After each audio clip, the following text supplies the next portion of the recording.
Grab your popcorn and goobers. It's time for Motherhood in Hollywood with your host, Heather Brooker. This is a crude prude's perspective on being a full-time mom in showbiz. She's not a perfect mom, but she can play one on TV. Hold on to your butts. Here's Heather. Hey guys, it's episode 11 of Motherhood in Hollywood. I'm Heather Brooker, and there has been a lot happening in my world, you guys. We'll get to that in just a second. Today's guest on the show is Dr. Yalda Uhls. She's an award-winning child psychologist and author from UCLA, and we are going to talk today about social media and its impact on our kids, as well as how it's affecting some of the parents out there. When I decided several months ago to start Motherhood in Hollywood, the podcast and occasional blog, as I like to call it, I struggled a lot with how much I wanted to put out there about my daughter Channing and about her life and her development and her growth and, you know, the things she's going through. After all, there would be no Motherhood in Hollywood without me being a mom and to Channing. So she's a big part of this show. But man, I really struggle with how much of her life I want to put out there for the world to hear and see. And I know a lot of other moms do too. And, you know, if you're a godparent and you have godchildren or grandparents with grandchildren, you know, anytime you have kids in your life, you should, or maybe you don't, I don't know, maybe you don't question how much you're putting out there about them, but I certainly do. So this is a topic today that is very near and dear to my heart. It's something I've been wanting to talk about for quite some time, and I'm so grateful that Dr. Uhls took the time to come on and talk about this and answer all my many questions. And she also has a book coming out called Media Moms and Digital Dads. We talk about that a little bit as well. And you'll have to forgive me. I have a little bit of a cold that seems to be going around. You know, they say when you put your child in preschool that they start getting sick and illnesses. And wouldn't you know it, she's been in there for a week and I already have a cold, and so does she. So good times, everybody. Apparently preschools and daycares are just big germ infested. See, I can't even say it without coughing. Big cesspools of germs and ugh. But anyway, we can't just hose them down every time they walk in the door. What was that movie where Meryl Streep had to go through like radiation cleansing? Silkwood, I think is what it was. Okay, that might be a little bit of an extreme, the scrubbing down of radiation from preschool, but excuse me, maybe some hand sanitizer is definitely in order. So put that out there. Thank you guys again so much for all the responses I've been getting on Twitter. We have several new Twitter followers. I want to just give a quick shout out to a few of them. Crystal McLean, Sheila Berry, Kurt Carlson, Adam Barker, a couple of guys. There's some really supportive men in this world who are enjoying my podcast, and I couldn't be more pleased. So thanks, guys. Appreciate you. I know you're there. I know you're listening. And what else do we want to talk about? Oh, yeah, you guys. It's a big deal. Tomorrow, or I guess I should say the 15th, is the last day for you to enter the Motherhood in Hollywood Honest Company Bath Time Bundle giveaway. You want to make sure you go on iTunes and give us the show a quick review. It can be good or bad. Just do it by September 15th. And then on the following week, on the 21st, I will announce the winner on the show. I think I said last week it was going to be live, but I didn't mean live, obviously. I meant I would be doing it live in my office saying who won that. So make sure you go on iTunes and enter by giving us a quick review. And if you like the show, please share it with a friend. MIH Podcast on Twitter and Motherhood in Hollywood. Also, you guys, I'm totally addicted to Periscoping. Are you on Periscope? If you are, you're missing out on some really cool Motherhood in Hollywood tidbits, because I have been Periscoping the crap out of stuff. Well, I'm trying to anyway. It's really cool. I'm kind of addicted to it. It's this weird sort of virtual, well, not even virtual, like you're watching other people's lives live as it's happening, and you can text them, interact with them, and they can talk back to you, and it's kind of a cool thing. So if you're not on Periscope, go on Periscope and find me at MIH Podcast over there, and you can keep up with the latest happenings. So as I mentioned earlier, I have a really wonderful guest on today. She is a wealth of information on social media, pertaining to parents and children and how we should all strive to behave. I don't think it's a definitive you must do this in order to have a healthy social media life, but it certainly is some great guidelines for parents and honestly any social media user to go by. So here is the interview with Dr. Uhls. I am over the moon, you guys, today to have my guest on. That's Dr. Yalda T. Uhls, and she has written a book called Media Moms and Digital Dads, A Fact Not Fear Approach to Parenting in the Digital Age. She also works at the Children's Digital Media Center at UCLA. And Dr. Uhls, thank you so much for being on the show today. Thank you so much for having me. Now, I loved your book.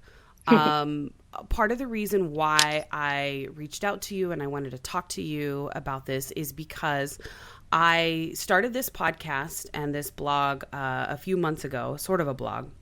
And I really had concerns as far as what's too much to post of my child, how involved am I getting in social media?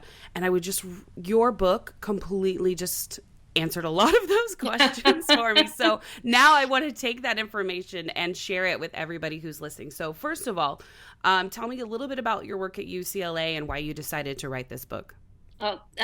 Thank you so much for the nice words about the book. I'm glad it was helpful. I wrote it because I really was learning a lot of great stuff at UCLA that I wanted to share with the world. This is my second career. I was a film executive, a studio executive at MGM and Sony in my first career. And then I stepped off to be a parent and took at least 5 to 6 years as a stay-at-home mom. I was very lucky to be home with my kids. But my brain was restless, and I decided I was taking classes and all sorts of things, and I decided to go back to school and study psychology, child psychology, and I was lucky enough to get into UCLA. And UCLA has because it's in Hollywood and because it's a very particular environment. They had an organization called the Children's Digital Media Center that's run by Dr. Patricia Greenfield, who's a pioneer in the world of media effects on children. And I studied media effects on children with her. And so I was effectively taking my past life, which was a media executive creating content, and my new life, which was a stay-at-home mom, and combining them, and I was able to study this new field of media effects on children, and I've done a lot of research in that field, which I can share with you. Yeah, definitely. I want to touch on something really quick. Now, you said you used to work for MGM. What did you do at MGM?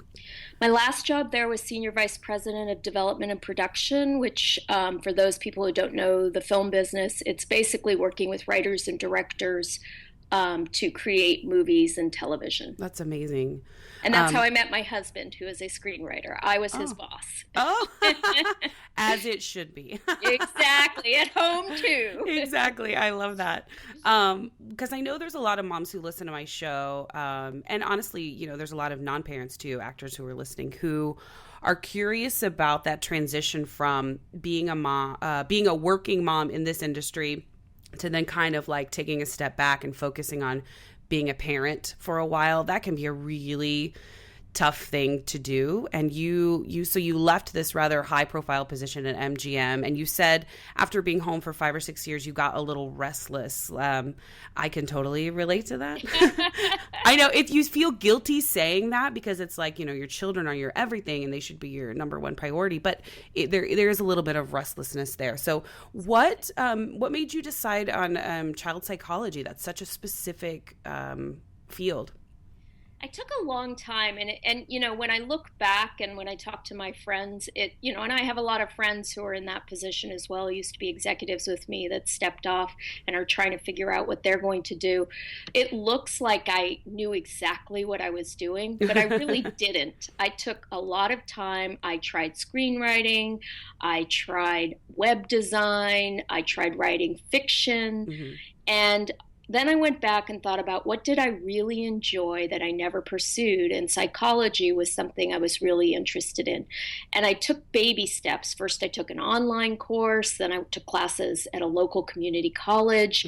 And as I found that I was really enjoying this, and I did this when my children were young, then I decided to go whole hog and bite off a very big thing, which was the PhD. I mean, not everyone wants to jump in that deep. Yeah. But and why don't you think you wanted to go back into the industry? Was it because it's I mean, I feel like sometimes the industry is not very conducive for family life. Is that part of the reason why you decided not to do that, or were you just sort of burnt out? honestly, I was burnt out. I don't know if the particular position I had would have been conducive to being a parent. I wasn't a parent while I was doing that job. It's certainly an industry filled, at least on the end I was at, with young people. And so that sort of makes you think that as people get older, maybe they have families and they choose to move on. And I went into the film business. I grew up in Berkeley, and I went into the movie business to create media to change the world. And the studio system, isn't as they're in the business to make money, which is, it's a corporation, as everyone says. It's the entertainment business. So that was it wasn't well aligned with my goals. So that's so interesting. It was very, and actually psychology it's a study of human behavior. And that is essentially what being a creative person in the movie or television fictional industry is. Even the nonfiction, you're studying human behavior. So it's actually a really natural transition. And I'm sure people that have gone on to be therapists and other things like that. From the movie industry or television industry. So it was not as bizarre of a leap as I thought. And child psychology, I had children, I was reading those developmental books anyway. And I was fascinated by them. Me too. I feel like I'm this sponge that's sort of soaking up this whole other aspect of the world that for a long time I kind of largely ignored, because my husband and I have been married almost 15 years. So we waited quite a while before we decided to have kids. And then once I had my daughter, it was like this world opened up, and that I had kind of shunned before and made fun of and was like, oh, I'm not gonna, moms are gross, or whatever. I get it. Where you kind of feel like, ew, parents, they're wrestling with their kid at dinner, how dare they interrupt my dinner. And I have a totally different perspective on that now, and I love reading as much as I can about parenting, and then forming my own opinions on absolutely on that's how to sort do it. Sort of my mythology about when I went back to school, because I didn't really know I was going to become an author. I was going to keep doing research. I was going to work with nonprofits. I teach. I do all sorts of different things. I just told myself I was going back to sort of learn how to be a really good parent, or what the research said, or to make my own opinion. I love research, so I will constantly refer to research. So there is a study that came out a few years ago that found out that mommy rats are smarter than non-mommy rats. Oh, really? And even though we feel stupider, especially when your children are young, because you aren't sleeping, you're so focused on your kids, you don't have time to spend reading the newspaper. Your universe is expanding, because now all of a sudden you're learning about your children, right? You're learning about so you're spending all that energy that you're spending learning all these different things are actually expanding your brain cells. Yeah. What are your kids' names? I don't like to share it on. Okay. I guess I could. It's in the book. Okay. Their names aren't actually in the book, but I thank them. It's Walker and Chloe. Well, see, that's interesting, because you are talking about social media in your book, and that was one of my questions I wanted to ask you, is if you are a blogger and how much you personally share about your kids and your family. I personally share a lot in the book about stories, about what is to make it relatable. I talk about sort of the issues that I've been in that I know are challenging for parents, and then I talk about the research that sort of helped me struggle with it. But I don't put their names in. Okay. which, it's not that hard to figure out a name, but I don't put their names in. I just recently wrote a piece for somebody. They asked for a picture of my daughter. I didn't feel comfortable giving it to them. I feel that they are entitled to as much privacy as I can give them. And children, when they're really young, they're so cute, and it's so natural to want to share them with everyone in your circle, and to want to share, you want to share them in person, you want to share them. In the past, we shared them with albums, sending pictures to grandma or Christmas cards. But in this world today, where it's so easy to share them and then it's permanent, and they may find those photos later on, I feel it's a little bit, it's risky. Yeah. Because as they turn into adolescence, preteens, they start to become very self-conscious, and they may not appreciate the photos you stuck up of them when they were younger. Okay, so I have a lot of follow-up questions with that, but I want to back up a little bit. Pardon me. In the book, you talk about how you think that we're in a very unique time in history as far as our children's media choices. One thing that struck me was that children are spending more time with their TV than parents or school. And that I too love statistics and numbers and information, and that to me was really surprising. Why do you think that is? Well, first of all, it's available everywhere. There are screens, portable screens that you can take to places that you could never take them before. So it makes it very easy to have media. On top of it, there is content choices that are targeted to children, so they're not, going to be bored watching something the parents watch, or adults in their arena are watching. There are things that are very specifically made for them. So, we're all consuming way more media than we used to.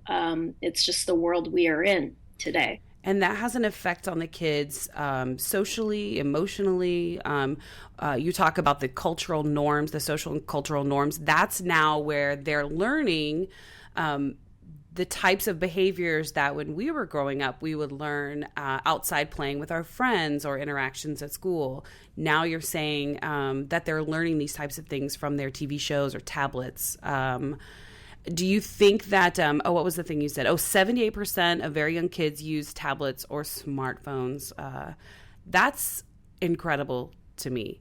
Do you think that it's because a lot of parents are using them as babysitters? Like they're just like, hey, I need a break, like go watch this, or have we become lazy as parents?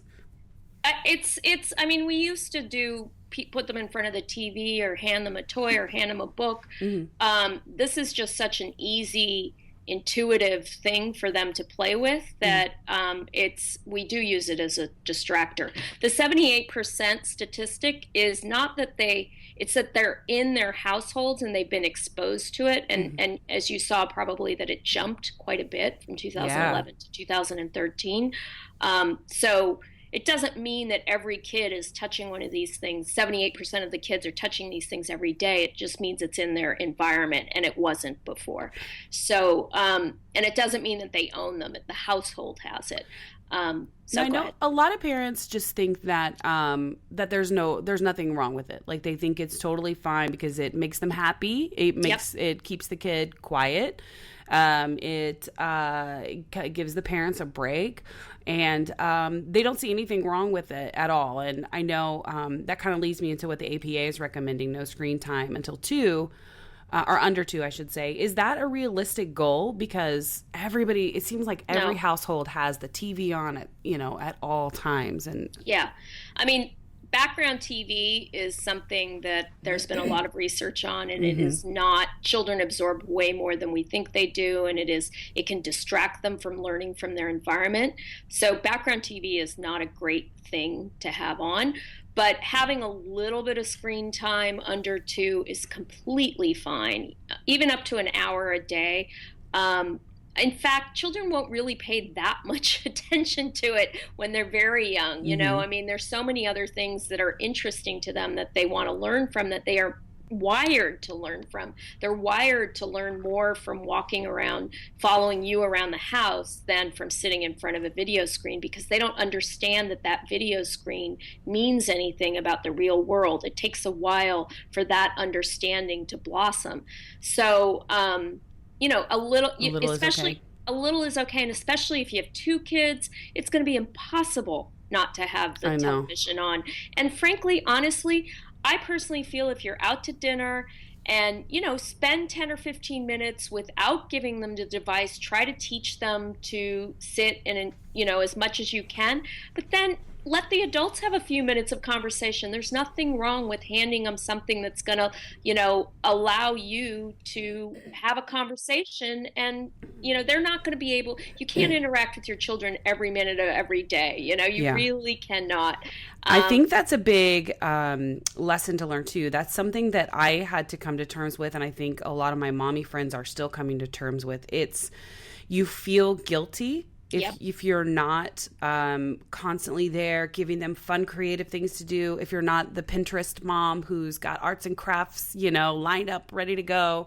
And my friend Teresa, who has 4 kids, actually told me, she said, you are not her playmate for life, and you can't be expected to be, because it's just not fair to her and it's not fair to you. And that made a lot of sense to me. I had a friend who had my first experience with the whole screen time thing was I had a friend who had a 6-month-old, and we were at a car wash, and there was a TV on in the distance, like quite a ways away, with CNN or something on it.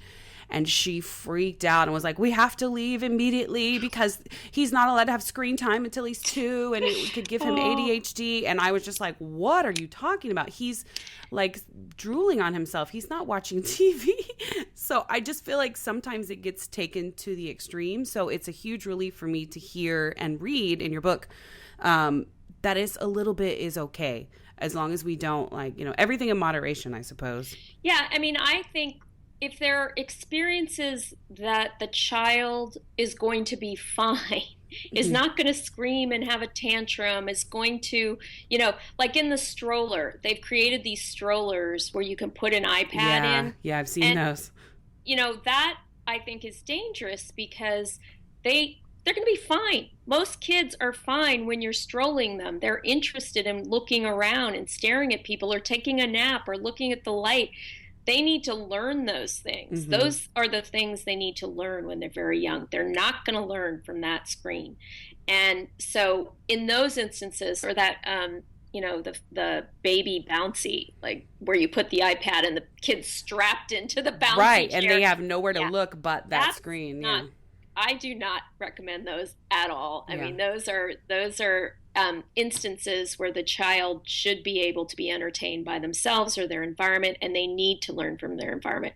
But in other instances where the parent needs a break, or you're out somewhere and it's going to be awkward with the kid squirming and screaming, it's totally fine. Yeah. I agree with you. There is research to back this up. Yes, and there's research too. So basically that just makes me feel better because that's what I've been doing.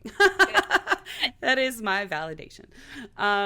Good to hear that. Okay, so you talk about a couple of different things, like in terms of like what household environments there are. You said media centric, media moderate, and media light. Yep.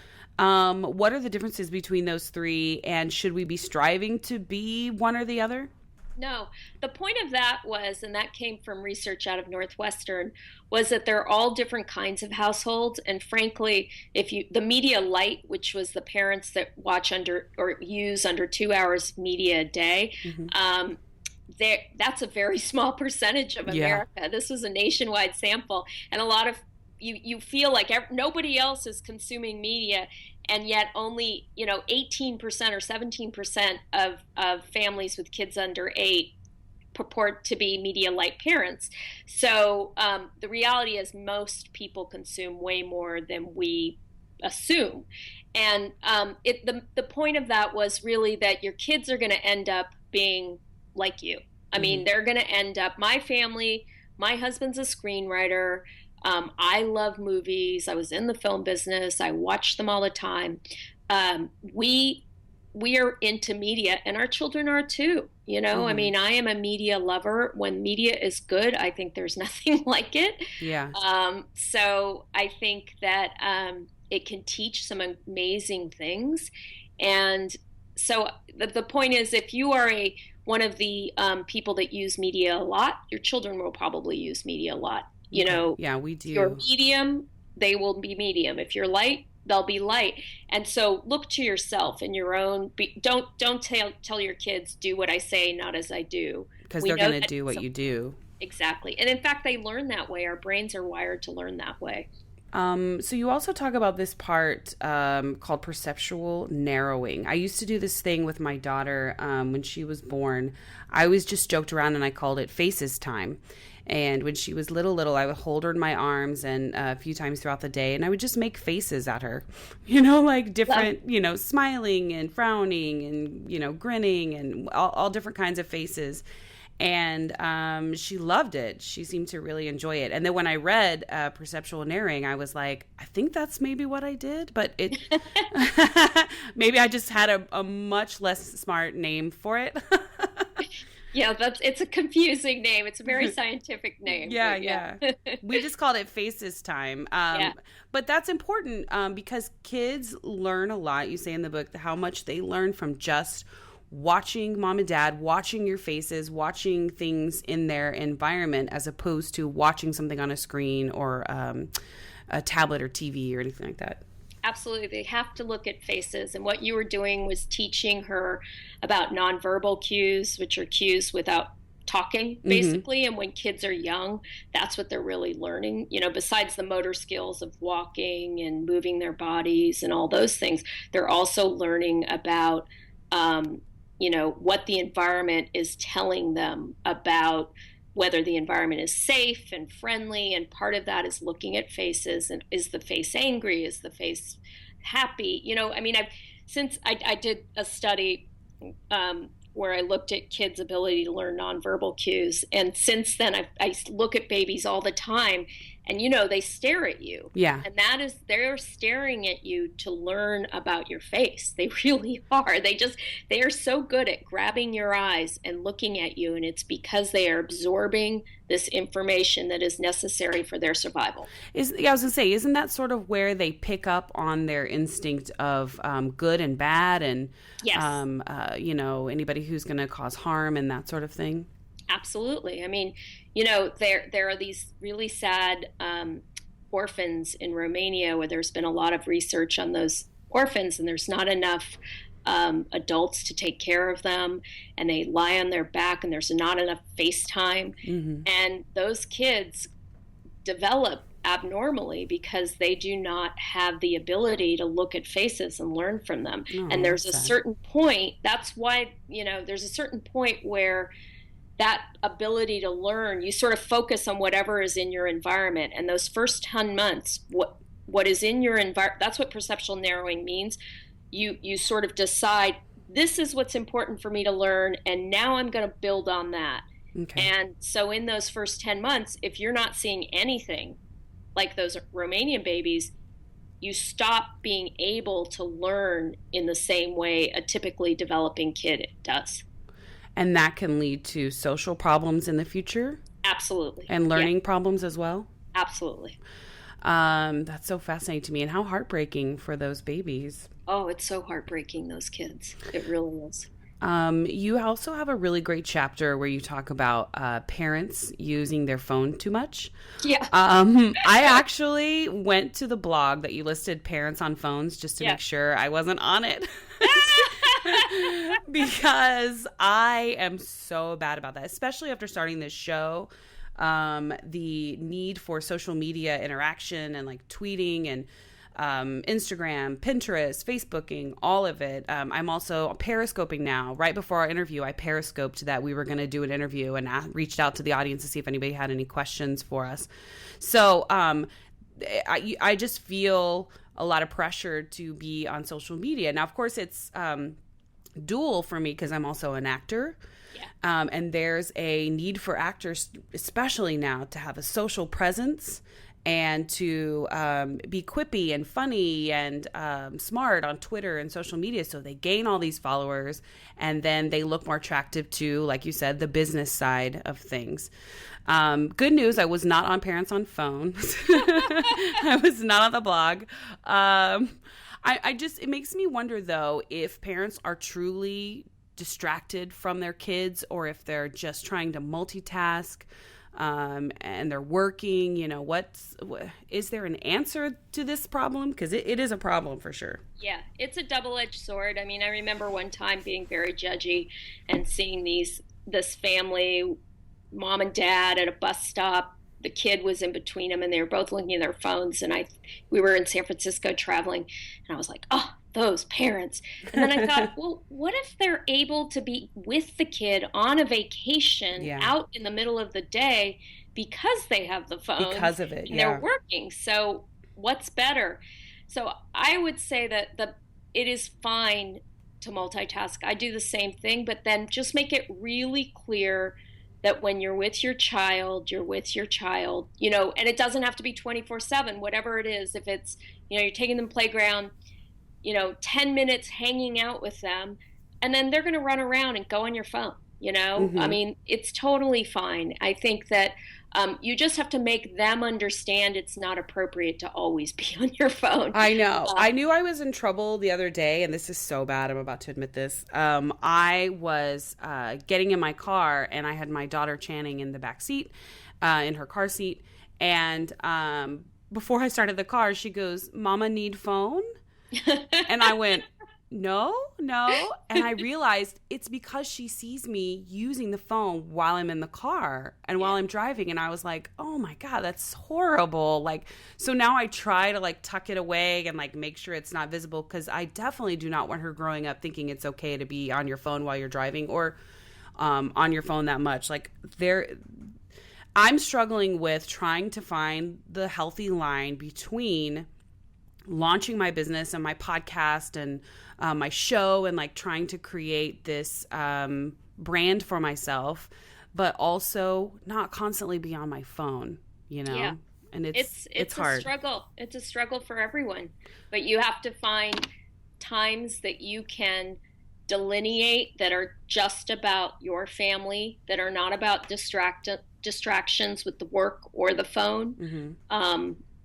And those times, they can be as little as 15 minutes a day. When I had little babies, when they were young, we would take parenting classes, and they would tell us, spend 10 minutes on the floor with your child, just 10 minutes. 10 minutes, you look them in the eye, you play with them, it's all about them, and that's all they need. They need a lot less than we think they need, right? But they do need something. Oh, they I do miss need that. Rolling around on the floor with my little one. Now it's more like she's jumping on me, and she's 2.5, and it's there's no more just relaxing on the floor together. It's no. I'm a jungle gym. The 10 minutes on the floor was when the kids were in preschool. Yeah. So you're playing 10 minutes, Legos with them, or 10 minutes, whatever their thing that you want to play. But it's the same thing with the phone. 10 minutes, 15 minutes, whatever it is. This is time where there's no phone. So when parents are using the phone so much, it sort of seems to be carrying over a lot to kids who are also using the phone, teenagers, preteens even. I don't know if parents are giving elementary school kids phones. I hope not, but I think it does happen. Oh, yeah, they do, for sure. It just... I sound very sanctimonious right here saying this, but I'm just like, why? Why does a 7-year-old need a cell phone? I'm wondering if it's because of our need for fame. Fame has been such a huge draw and attraction that everybody's sort of striving for. It's this thing, I want to be famous. I want to be rich and famous. And I think social media has played a big part in that. And you talk about that a little bit in your book. Yeah, I did research. So when my child was in 4th grade, when I started graduate school, I was concerned that many of the television shows seemed to be portraying fame. Hannah Montana was big then, as a real goal that kids could achieve very easily. And I did a study where I looked at television starting from 67, 77, 87, 97, 2007. I looked at the values that were portrayed in each of these shows, the top shows for tweens, 8 to 11-year-olds. Mm-hmm. And the shows completely changed. So the values that were number one in every decade before 2007 was community feeling, and fame was at number 16. And in 2007, fame was the first value, and community feeling was number 11. Wow. So it was a pretty dramatic change between 97 and 2007. And can I blame the Kardashians for that? You absolutely can. Reality TV, was certainly a huge piece of it. Mm-hmm. And then social media, and then television, fictional television, which is what I was mainly looking at, had taken these things that were happening in the zeitgeist. They were out there, and they were creating shows that were just reflecting that for kids. So like iCarly, for example, they had that was a show about two teenage girls who were in high school, and they had their own website, and they were really popular because of their website. So kids want to be popular, mm-hmm. And this is just playing into that, like, oh, if you're famous, you'll be popular. And even the principal wanted to be on their show, so they got like credibility with the high school, teachers, with the adults, principal, and that stuff. Then I did focus groups. I did a nationwide survey. And I found like the social media and kids were very aware of these messages, and they were picking up on them and interpreting them and wanting to be like these role models that they were seeing. And they were also really excited about the ability to be able to like get an audience, and beyond the schoolyard. And social media certainly helps with that. So it's like validation that they're getting in terms of like likes and comments and hearts or whatever, depending on the social media app that kids are getting. And isn't it sort of like a false sense of validation though? Well, I mean, it's similar to what you get in the offline world. I mean, if someone tells you cute shirt, mm-hmm. it's the same thing, and they may be right, or they may be they may be telling you the truth, or they may just being nice, or they may be being a mean girl. You just never know. It's just not. It's exaggerated here. The numbers are bigger, mm-hmm. and but it is a way to sort of develop your identity and figure out who you are. So when we were growing up, that's the only way we could figure out who we were. Because you figure it out not really internally, but also externally, how the world responds to you and views you. Yeah, and what you're good at, and what you're getting validation for being good at, and what you're getting validation for being in the social world and the academic world, all these different worlds, and that sort of shapes who you are. Now they can do that online as well. So they can put up a photo of a certain thing and get mm-hmm. validated for it. The problem is it's recreating stereotypes online. So girls are getting validated for looking pretty, mm-hmm. and popular girls have more likes, than everybody else. So it's sort of like everything that's offline on steroids. Right.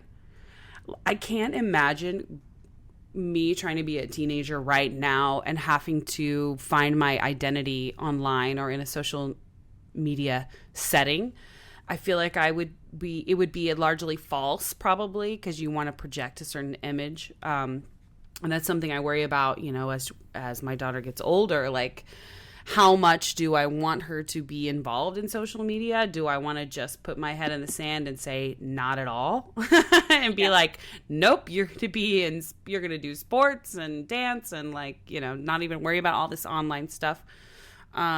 It's a lot to think about in terms of parenting. And I feel like, though, even as a parent, we're looking for likes and validation and comments online in the same way that kids are too, because I have, a lot of parents are posting tons of pictures of their kids. Like when I talked to a couple of moms about doing this show, almost every one of them said, oh, I never post pictures of my kids. I hardly ever do it. And I'm like, then why do I see your kid's picture every 10 seconds in my timeline.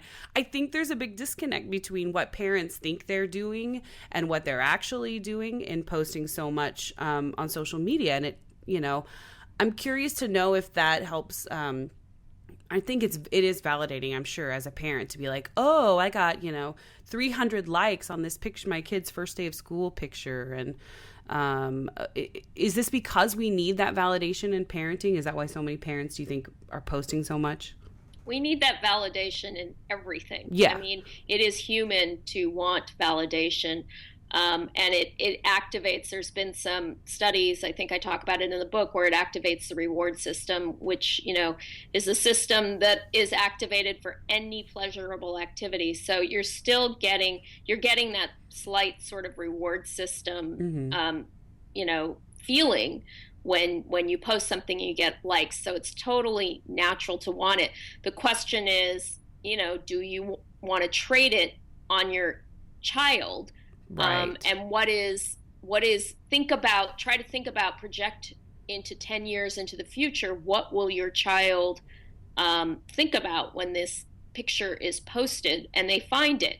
Where do we draw the line there when it's too much posting, I that's something I struggle with, is because I don't want to violate her privacy and her future adult self, but it is so hard in today's social media world where you want to be like, look how cute she is, and put her picture up for everybody to see, and so I struggle with that a lot. And some parents don't at all. They just post everything and anything, and it's no big deal to them. So absolutely, I have 2 or 3 friends and relatives that post so much, and I honestly don't recommend it. I really do not think you should be posting nonstop pictures of your child.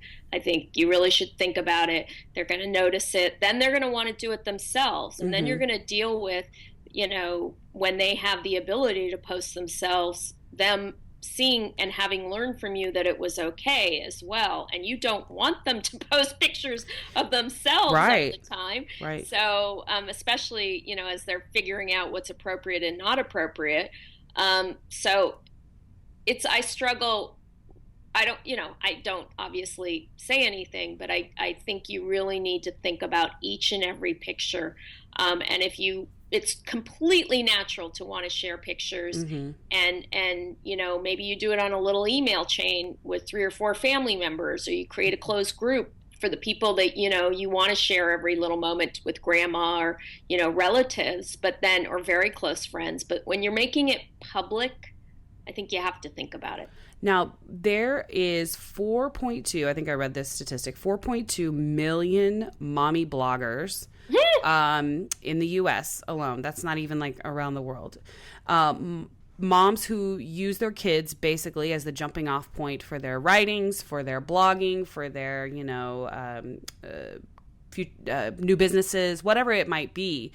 Some of them use their kids in every post. Some of them use, very little. Like, I guess it just depends on the mom and her style. But that to me was fascinating. I was like, there's 4.2 million mommy bloggers out there talking about their kids.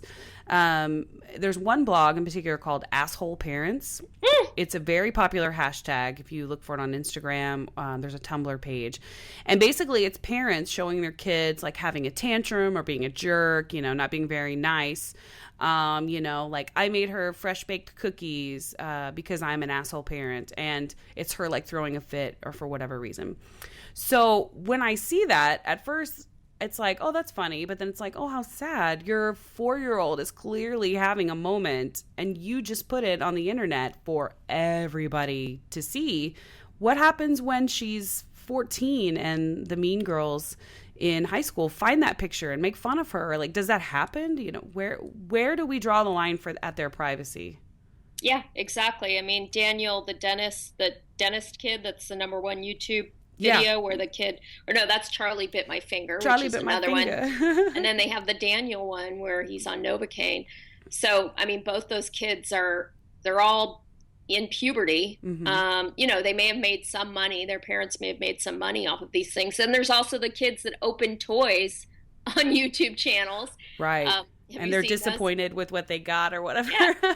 I mean, parents are creating businesses around their kids, and that's nothing new. I mean, I mean, there have been child stars, and it's just it's a bigger, we have more ability to do that than we ever did before. And that's something like I've said before, I'm struggling with. I'm trying to find a balance between being creative and sharing this sort of newfound love for parenting and being a mom that I have, but not violating her privacy. I mean, I think, some of it's relatable. So if it's from your point of view that, look, I've gone through this too, and, my child did this and I felt this way, and I can understand, and I'm not going to judge you because everyone goes through that. That's the tone I took with the book was, look, I've gone through this and this and this, and here's how I felt and here's how I came out, versus, just posting something. I mean, posting something about your child having a tantrum, you're not really sharing anything except your child acting, like a kid does. Right. They all but, do that. Can be portrayed in different ways. So I think if your take is, and you respect your child's privacy, you really talk to them about it. I have to make a book trailer, and we thought about creating a video with my children, because my husband does these little funny videos with them, and he's made some very funny ones. But then someone said, don't do that. And I talked to my kids. I decided on my own not to do it, but I did talk to my son. He was like, I don't want to be on it.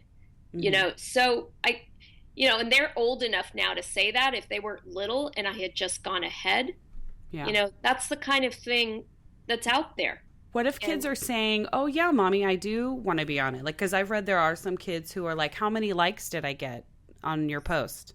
Yeah, there's lots of kids. Do you respect? Yeah. Do you then have to say, rein it in and go, you know what? I'm just going to make the choice not to post so much. Or if they seem to be enjoying it, do you go, oh, okay, sure.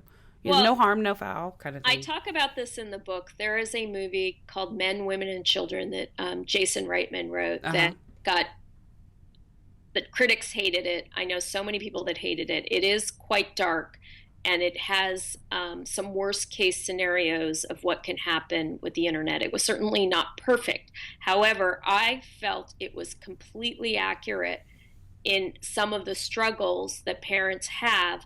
And one of the moms has the struggle of helping her child try to become famous because she wants to be a good mom and help her child, but then crossing that line, and when she had to pull it back. I mean, it's a really...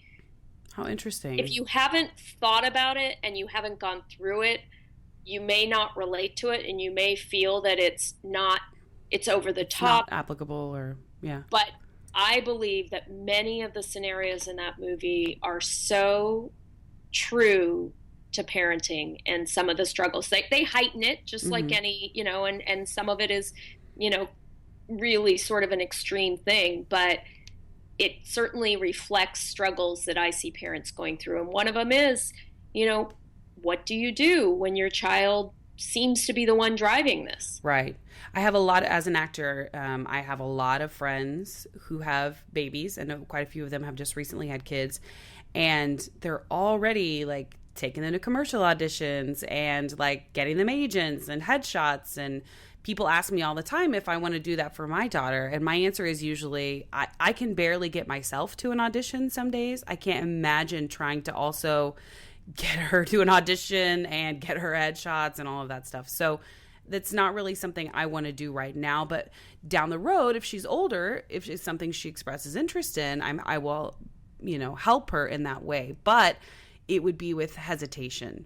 Because I just, so many child actors grow up and like have problems, and because they're in the, the limelight, nothing about their life is private anymore once you cross that certain level as an actor, as a child actor, I should say.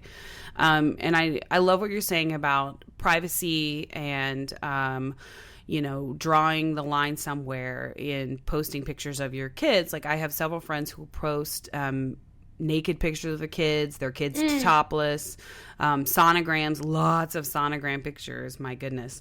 I know.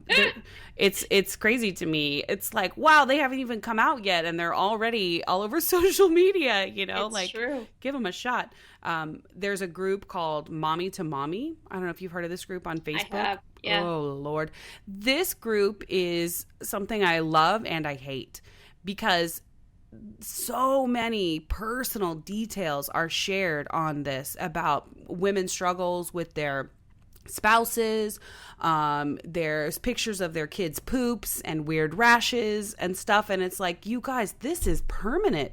This is going to be on the internet forever. And it seems so casually they just post these things. And I wonder if maybe most parents are just not aware of the dangers of posting too much personal information on Facebook. Or do you think it's just they just don't care and they want the attention? It's probably a bit of both.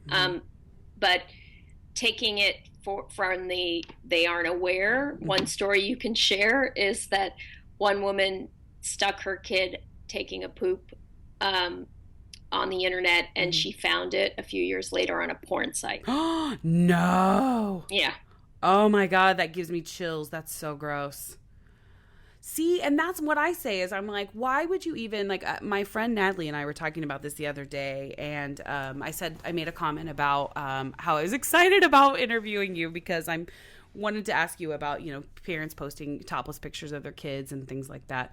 And she said, well, we just have to stop sexualizing kids. And my feeling is that it's like, I don't know that we can make predators stop sexualizing kids, but we certainly don't have to make it easier for them by putting stuff out there with our kids naked or their rashes or their butts or, Yeah, and I'm not sure that's sexualizing. It's just sharing these bizarre parenting things or trying, who knows what the motivation is. I mean, well, I think by saying that it's kind of creepy or that it's, makes people uncomfortable to see naked pictures of your kids online. She was saying that was sexualizing the kids. Like, why would it make you uncomfortable? It's just a naked, 4-year-old. And I'm like, well, it doesn't make me uncomfortable, but I know that there are some grown men or women, who may be uncomfortable by that. Yeah, I mean, there's certainly a dark side to the internet, and you never know what's going to happen to the photo. I have a few teachable moments in the book, and I'm building that part up on my website where basically worst case scenarios of what has happened, and I've used them. I use them with my kids. I started when they were very young, talking to them about mistakes children and adults made, thinking that what they posted was private and the consequences of that. And, you really have to think about that. I know people in my daughter's school who are doing just stuff that you just don't even think you think it's in the news, but it's happening to children all the time. So on top of just thinking about your own actions and what you're modeling for your children and their privacy, you also have to think about what are you teaching them? Yeah. And if you're teaching them that it's okay to post anything like that online, it's going to make your job as a parent very much harder when they're a teenager. And they're thinking it's okay to post half naked pics or whatever. And you won't be wanting them to do that. No. And they're going to need to learn what is appropriate and not appropriate. And if you haven't modeled for them smart, posting, reflecting before you hit that button, they're not going to learn it as easily. Now, talking about kids growing up in this social media environment, you mentioned that you talk a little bit about all of the new jobs that are going to be created in the future for social media, and how kids, although we may be cautious around social media, we still have to include it in our lives because it's such a rapidly growing industry. Like your child may want to grow up and be a social media strategist. Like that could be a career. It may even, I think, be a job now. It is. Yeah, a job. Yeah. So how can we as parents then find that balance between social media and making sure they're still staying connected. They have that human connection with people. I think that it's just modeling and talking to them and teaching them. Um, the if you it there's nothing wrong with social media, and social media serves wonderful purposes for many people, and it's, as I wrote in the book, it meets basic human needs. And that's part of the reason it's expanded so rapidly. Children just need to know how to use it wisely and appropriately, and that's why you can't, you said something about wanting to bury your child, never give your child a phone, never have them do anything. Yeah, buried the head of the sand. I don't recommend that at all. I recommend you teaching them slowly but surely how to do it. And because you don't want them to feel left out, you don't want them to not have the skills, you don't want them to be a freak because everybody else is doing this stuff and they're not part of it. You want to help them learn how to do it in a really smart way. And, by the time they get to where they're applying for jobs in college, you want what's online about them when someone's Googling them or looking them up to look really good. Yeah. And, if they don't have anything online, people are going to think that's weird. Yeah. I think about that a lot. I think about her future self. I mean, I'm not like, oh, she's going to run for president, but I do think about her future social imprint, her internet imprint and what I'm going to be leaving behind. I mean, even though we're talking about this and I'm giving examples of a lot of other people, I too am super guilty of posting pictures of her, and I've never posted any of her naked. I've made a concentrated effort not to do that. But I love her so much, and I think she's the cutest thing in the world. And there are a lot of times when I share too much with her. So I'm not standing up on a pedestal by any means, which is why I'm so fascinated by this. And I was so enjoyed reading your book. You, one last thing before we wrap up, I want to talk about, you referenced the movie WALL-E.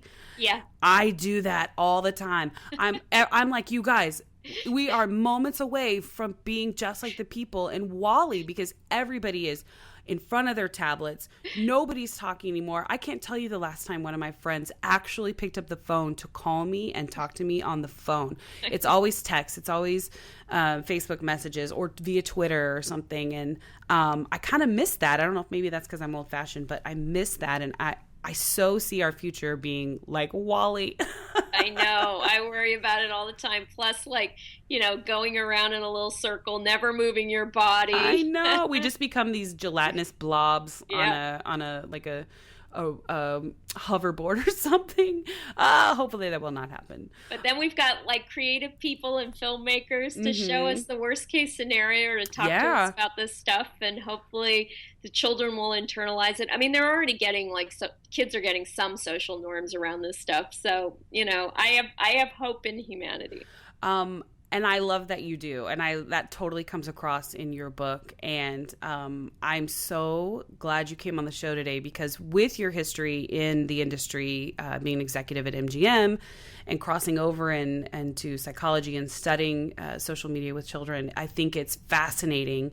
And I'm totally recommending your book to everybody. Thank you. There's a lot more in your book as well. I love that each chapter has a helpful wrap up and takeaway on the science behind the information you just gave. Also in the book, I want to mention there's chapters on how the internet affects the brain, how kids are using social media to enhance their relationships, and what you can do as a parent to keep up with social media trends as well. And really quick, I want to mention you have some upcoming appearances. Is that right? Oh, yeah. I wanted to actually, because this is probably relevant for people that live in Los Angeles, I'm going to be at Bel Air Press. It's for preschool audience, parents with preschool kids. Bel Air Press is on Mulholland. If you go to my site, the address is there and the registration. And then I have a book signing on October 27th at Diesel Books in Brentwood, and one in San Francisco as well on October 28th. And then I'm going to be in New Jersey, if anyone's in New Jersey. And that's going to be on my site as well. And the book actually comes out on October 27th, and people can buy a hard copy and download it? Yep. You can either get an ebook or paperback. You can pre-order it if you want. There's connect on my site. You can get it from Barnes and Noble, everywhere, basically.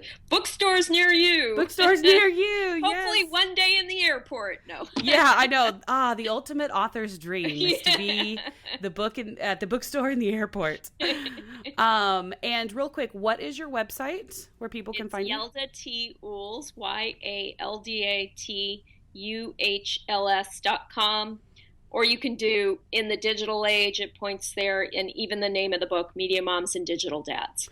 And what about social media outlets for you? Are you on the Twitter? Are you on Instagram or Facebook? Can anybody find you in any of those places? Or are you shunning them away? No. No, I'm not. I'm focusing on the writing and the research and the work. So the social media is not my primary concern at this point. Mm-hmm. But I have a Twitter handle, In the Digital Age, and Media Moms and Digital Dads for my Facebook. Perfect. And I know I'm not doing the social media stuff the way you're supposed to. So I need a social media strategist. I know, right? Anybody help.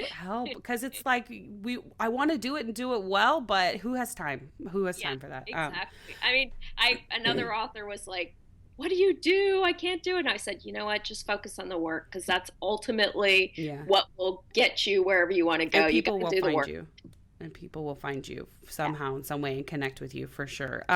Also, I'm going to have all of this information on my website as well, motherhoodinhollywood.com, so you guys can find Dr. Uhls there as well. And I want to say thank you so much. I feel like I will have a million more questions as soon as we're done recording, because I could honestly talk about this for a while now, but I'll let you get back to your life and your work. Thank you. It was such a pleasure, and congratulations on your podcast. And it sounds like you're doing great stuff, and maybe you'll have a big transition too. Yeah, wouldn't that be amazing? That would be lovely. It seems like it's working. Yeah, I think so. A lot of people are really enjoying the show, and that is the ultimate goal. That makes me happy. So thank you again, and everybody make sure you check out Dr. Uhls' book. It's coming out on October 27th, Media Moms and Digital Dads, A Fact Not Fear Approach to Parenting in the Digital Age.